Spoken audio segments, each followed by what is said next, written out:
Every day you make dozens of decisions. What to say, what to avoid, who to trust, whether to speak up or stay quiet.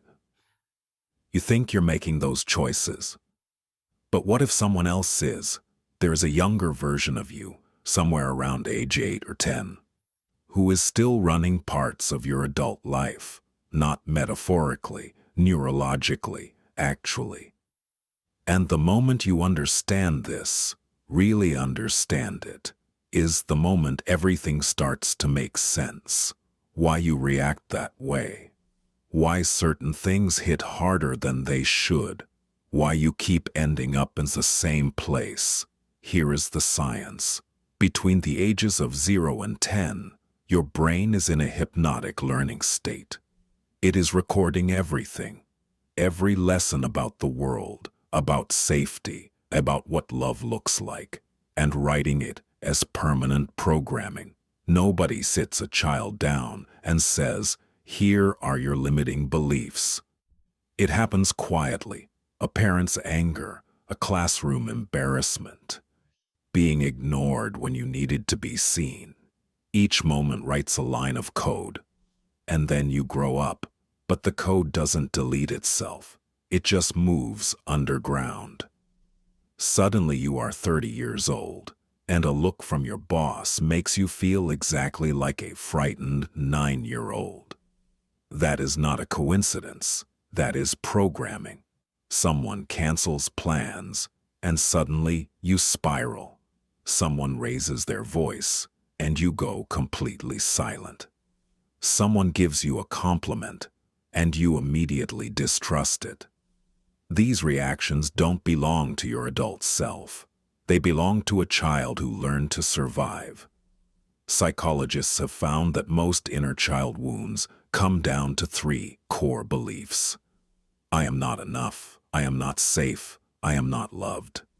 One or more of these is sitting underneath almost every adult struggle you've ever had.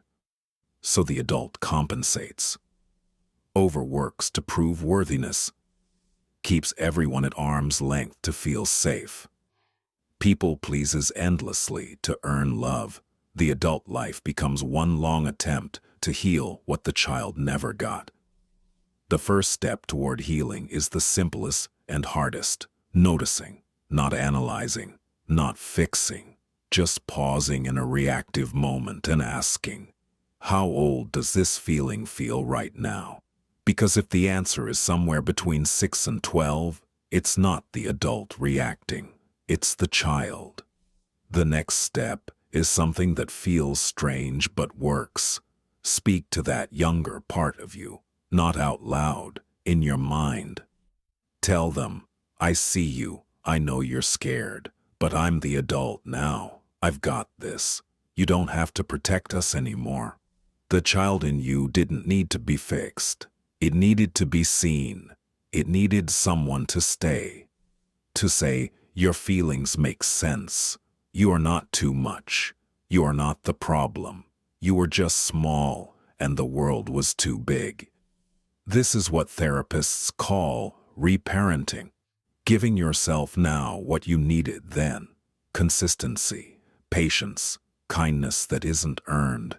The adult in you is finally old enough to go back and be the parent that child deserved. And slowly, not all at once, but slowly, the patterns begin to change.